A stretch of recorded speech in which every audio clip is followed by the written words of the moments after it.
Tiene que ver con una historia familiar, claramente. Mi viejo, mi papá Guillermo, que fue atleta primero, después docente de la educación física, profe de atletismo, y luego entrenador muchos años del equipo nacional de atletismo, al ser de la ciudad de Santa Fe y tener la pista del centro de alto rendimiento en el sur de la ciudad. Siempre fue como el patio de nuestra casa, digo, hablo en plural porque los tres hermanos, Guille el mayor y Valeria, mi hermana menor, de alguna u otra manera estuvimos relacionados con el atletismo. De chico íbamos a jugar, después de a poco empezamos a practicar, y no solo salto con garrocha, sino muchas disciplinas dentro del atletismo, que es de la forma que se empieza en el atletismo. Uno va probando las carreras, los lanzamientos, los saltos también. Y bueno, de a poquito me fui enamorando de esta disciplina que hoy en día la sigo haciendo hace más de 20 años, que es el salto con garrocha. Bueno, dos cosas. Primero, los valores, no solo me dejó, sino que me sigue dejando, y yo creo que no tiene que ver tanto con la disciplina, sino con el hacer deporte. Creo que el mundo del deporte o el ser deportista y hacer una carrera te va construyendo en ciertos valores. Yo creo que forjó mi personalidad, y en el camino vamos aprendiendo cosas como eh, tener, nada, planificar, saber ser paciente, tener perseverancia, insistir, aprender a perder y aprender a ganar, que ninguna de las dos cosas son fáciles. Eh, Armar buenos equipos de trabajo, Es muy bueno. eh, un montón de valores, qué sé yo, el trabajo en equipo, el respetar las reglas, el ser considerado con los demás, un montón de cuestiones que tienen que ver yo digo siempre que el deporte es como una escuela paralela, ¿no? Porque te va enseñando todas esas cosas, y me da mucha alegría y mucho orgullo haber transitado y seguir transitando este camino, que para mí fue y sigue siendo muy formativo. Bueno, yo creo que sí, digamos, es difícil adaptarse a ganar o saber ganar, porque nosotros tenemos un montón de ejemplos en el deporte y creo que en la vida en general. Cuando a uno le va muy bien, que por ahí, como se le dice, se sube Al a pony. una nube, ¿no? Y claro, y no cambia, digamos, empieza a tener comportamientos diferentes, se cree por ahí superior, o que inclusive eh, porque en un sector a lo mejor le fue muy bien, o porque en una actividad puntual de su laburo a lo que se dedica, a su profesión, le fue muy bien, cree que también es mejor que los demás en todo o en otras cosas, y no, normalmente no es así. Entonces, muchos confunden, y por eso no es fácil bancarse ganar. Yo no lo veo como algo sencillo, y creo que los que tienen por ahí la humildad y la capacidad de saber reconocer qué lugar darle, dónde ponerlo dentro del esquema, creo que después terminan siendo en el deporte grandes campeones, y en la vida por ahí grandes personas. Bueno, yo creo que lo vivo y lo concibo como una construcción, o sea, ladrillito por ladrillito, pensando en poner dentro si querés, de mi caja de herramientas un montón de cuestiones que hacen sobre todo la pasión, que es por ahí el motor interno, el fuego ese que me hizo de chico identificar a temprana edad que era la actividad que me gustaba hacer. También el amor por viajar siempre fue algo que me encantó. El contexto en el cual yo crecí, mi familia, el entorno que fue siempre muy sano y cercano al deporte, y obviamente también tener las condiciones desde la infraestructura, y algunas cuestiones más, digamos, para hacerme un atleta de a poco de alto rendimiento. Pero si me apurás, digamos, y decís, no, dos conceptos, tres, yo siempre fui muy apasionado de esto, Pasión. eh, Ujú. y siempre seguí una especie de, digamos, de intuición que yo tenía, que decía, no sabía cuándo, ni cómo, ni de qué manera, pero quería emprender este camino de intentar ser deportista de alto rendimiento en el atletismo, en el salto con garrocha, y eso sigue vigente hasta el día de hoy. Eso es lo que más me gusta y me sorprende con los años, más teniendo en cuenta que no es un deporte tan conocido y era un poco ir en contra de la corriente, ¿no? Mucha gente me decía, Germán, ¿a qué te vas a dedicar? Nadie vive de eso. Eh, no sé, anda a estudiar o hacer cosas más serias y aún así yo no le hacía caso y me hacía caso a esa pasión que tenía por lo que hacía. ¿Es lo mismo ser ciego? Que volverse, nacer ciego, o es más difícil aceptar la adversidad cuando te Sí, viene mira, después. justamente eso hablamos mucho entre las mismas personas ciegas.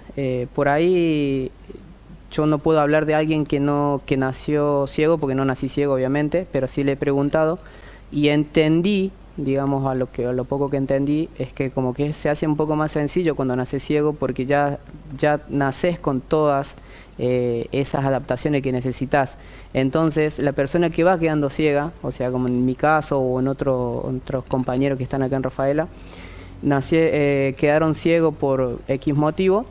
Entonces como que hay un proceso de aceptación, que eso es lo más difícil en la persona que queda ciega, y aún más cuando somos grandes, ¿no? Aceptación. Aceptación es la Ahí palabra, está. porque va por ese lado, porque por ahí si yo no acepto mi condición, no es muy difícil, digamos, se hace más difícil sobrellevarla. Entonces, y se hace más difícil también buscarle una solución a ese problema, si le podemos decir, ¿no? Bien. Entonces como que yo entiendo y hablando por experiencia propia, para mí es más difícil cuando quedas ciego, digamos, ya haber tenido visión, ¿no? ¿Conociste gente que se le hizo difícil o que se le está haciendo difícil en el Sí, justamente tenemos dos compañeros que bueno, tienen su historia de vida, obviamente, y nada, cuando también le pasa lo mismo que a mí, que cuando conocieron el mundo del deporte o conocieron a otra persona ciega, que en nuestro caso, digamos, conocieron a Silvina y a mí. Y esto me pone muy contento porque reafirma aún más el convencimiento que tenemos que cuando vos te involucras con personas ciegas se hace un poco más llevadero, porque tenés la realidad y sabés que tenés personas que te puedan guiar, porque ya están pasando lo mismo, obviamente. Sí. Y yo justamente también... yo aprendí más de una persona ciega que otra cosa, que de otra persona. A mí me enseñó una persona ciega a manejarme en la calle, por ejemplo. Entonces, y bueno, también hace 2 días me topé con una persona en la calle en donde, bueno, me contaba que su hermana había quedado ciega por diabetes. Una persona mayor, creo que tiene unos 60. La diabetes también carga mucho con eso. Tiene como unos 69 y nada, volviendo al tema de la aceptación, como que le cuesta salir, obviamente, ¿no? Entonces, pero bueno, es algo que nosotros queremos llegar a estas personas o a las personas que deseen que nosotros lleguemos, que es importante eso. Para poder brindarle esto, ¿no? Las herramientas que nosotros tuvimos, la experiencia, transmitir, no sé si valores, porque obviamente eso con el tiempo se va puliendo, ¿no? Soy un apasionado del fútbol, siempre jugué. ¿Siempre te gustó? Siempre me gustó, no había oportunidad que rechace para jugar. Y con esto de la visión a los 13 años como que me topé con una pared en la vida, en donde... hasta que conocí lo que es el fútbol para ciegos, que me sacó, fue como dicen, el cable a tierra, Claro. que me sacó a flote, el que me mostró otra realidad, y obviamente que desde la misma pasión me pude incorporar y sacar todo el tema reglamento, del tema físico y todas esas cosas, como que la misma pasión me llevó a adaptarme mucho más. Y la verdad que para mí fue eso, como decía recién, un sacarme de una realidad mala, ¿no? Que dependiente, no hacía nada, estaba mal, digamos. Entonces como que eso me ayudó un montón, porque obviamente que el deporte te da ciertos valores, disciplina, todo lo que implica, y ni hablar cuando se entrena o se llega a un alto rendimiento, como es el tema selección. Comencé en la juvenil. A ver, como para dar un poquito y se entienda, en el 2008 empecé a competir con un equipo de Córdoba. Sí. En el 2009 tuve la posibilidad de ser convocado a mitad de año en la juvenil, y tuve mi primer torneo amistoso, que fue un sudamericano con la juvenil el mismo año, y en el 2010, en octubre, ahí fui convocado para la selección mayor, que hasta la actualidad estamos. Así que nada, es algo muy lindo, la verdad. ¿Y cómo fue eso de la convocatoria a la selección? ¿Cómo te llega? ¿Llega a través de tu entrenador? ¿Te llaman directamente? Sí, como toda selección se tiene que nutrir de jugadores que estén participando en una liga nacional. Eso es un requisito indispensable. Y bueno, obviamente que se involucran los equipos de cada provincia y nada, los técnicos, si ven que tenés condiciones, obviamente ellos decidirán si te llaman o no. En este caso, como en el 2009, para la juvenil, tuve la posibilidad de ser convocado a la primera concentración de la juvenil y bueno, después quedamos ahí en ese torneo que dije y después al otro año me convocaron, ¿no?, para la selección mayor. Pero es algo muy lindo cuando te convocan porque sabes que volvemos un poquito para atrás. Claro. Yo siempre soñé con representar a mi país por la misma pasión que te lleva el fútbol, ¿no? Sí, como todo argentino. Sí, Y lo vi nulo esto después de que no podía ver. Entonces cuando conocí el fútbol para ciegos, que me empezaron a contar que había una selección, los murciélagos, con un renombre importante. Y nada, saber que dije, esto no se me puede escapar, dije. Entonces como que, nada, obviamente que el compromiso, la responsabilidad, dedicación, son parte e influyen muchísimo para mantenerse en el alto rendimiento. Yo tengo una discapacidad motriz, como se llama, que vamos a hablar que es lo que me compete a mí, que es la lesión medular. La lesión medular es cuando uno provoca una lesión en la médula, claro. justamente, que para hablarlo mal y pronto es como el canal principal que recorre, digamos, donde... o el cable principal donde recorre las funciones del cuerpo y tiene la conexión entre el cerebro y las distintas funciones. Bueno, la parte neurológica, por así decirlo, que comanda el cuerpo. Bueno, yo tengo una lesión a nivel torácica. Para que la gente entienda, digamos, yo soy T2, como se denomina, Sí. dorsal también puede ser, de la altura de lo que serían las axilas hacia abajo, yo no tengo ni movilidad ni sensibilidad.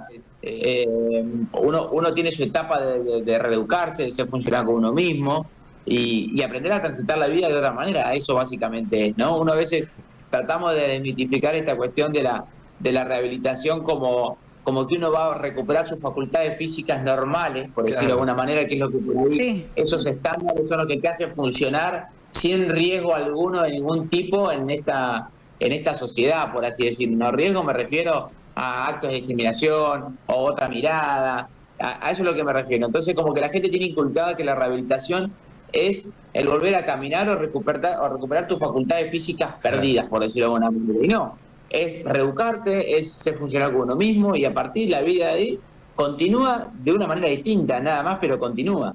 Y después con el tiempo, ya estando en pleno internado, y obviamente que más consciente y haciendo mi vida, decidí que había que ir por ser piloto, por convertirme en piloto de automovilismo, pensando que iba a ser algo sencillo, que iba a decir, bueno, armo el auto, vengo a correr y me dejan. Y sin embargo, hay un solo caso a nivel mundial, que era Alex Zanardi, que encima tenía una amputación, no es que tenía una lesión medular. Bueno, entonces empecé a encontrarme con muchas trabas. Burocracia también, mucha burocracia, ¿no es cierto? Sí, negación, por así decirlo, por el simple hecho de tener una discapacidad, de cómo vas a competir. Entonces, como que a partir de ahí empecé a ver como que en esa negación que había por parte de las autoridades, como que había una visión totalmente errada de la discapacidad y había que cambiarle esa visión, porque para mí la capacidad diferente está en lograr lo mismo de una manera distinta. Desde ahí empezamos a laburar un grupo que se llama REVO, que es Revolución Capacidad Diferente Sin Límites.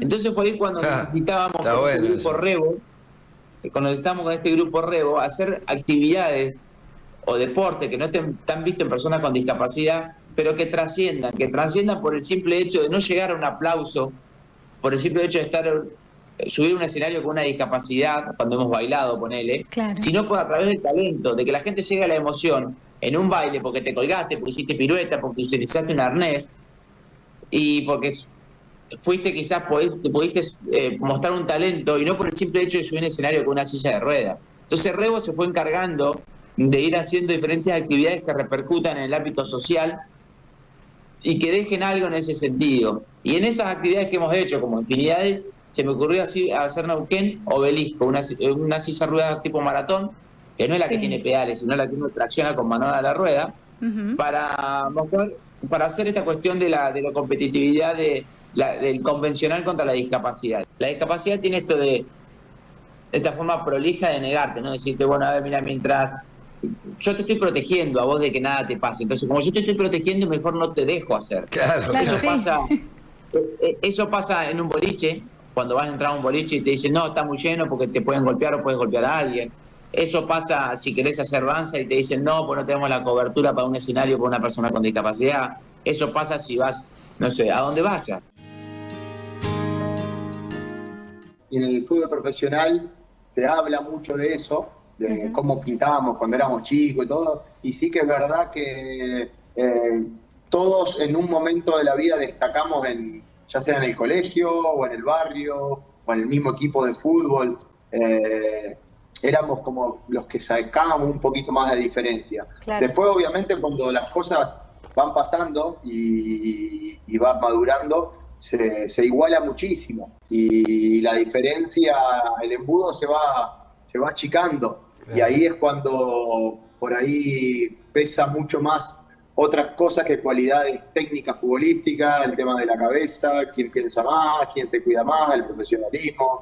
Hay un montón de cosas en el fútbol que bueno, la verdad es muy difícil ser jugador profesional y no solamente llegar, sino después mantenerse en el tiempo. La verdad que es muy difícil y uno se siente privilegiado por haber cumplido ese sueño. Sí, la disciplina es todo, los entrenamientos es todo. Yo hasta el día de hoy en cada entrenamiento trato de ser no el mejor comparándome, sino el mejor para conmigo mismo. Trato de ser competitivo, bueno, el tema del cuidado personal. Al final, cuando van pasando los años, nos vamos haciendo viejos y más hay que cuidarse. El tema del descanso es importantísimo, la alimentación y demás. Entonces, eso. Por ahí hay jugadores que técnicamente eran superior a lo que era yo, pero yo tenía otra cosa que era el tema de la mentalidad muy cabeza dura, que tenía que estar yo, y al final es una competencia que tenés siempre interna en cada equipo, y los que juegan, por ejemplo, en mi posición son dos, que yo soy defensa central, entonces tenés que competir a veces con 4 jugadores más en tu misma posición, y obviamente son tus compañeros, entonces hace difícil también eso. Pero bueno, después que elige obviamente es uno y es el director técnico.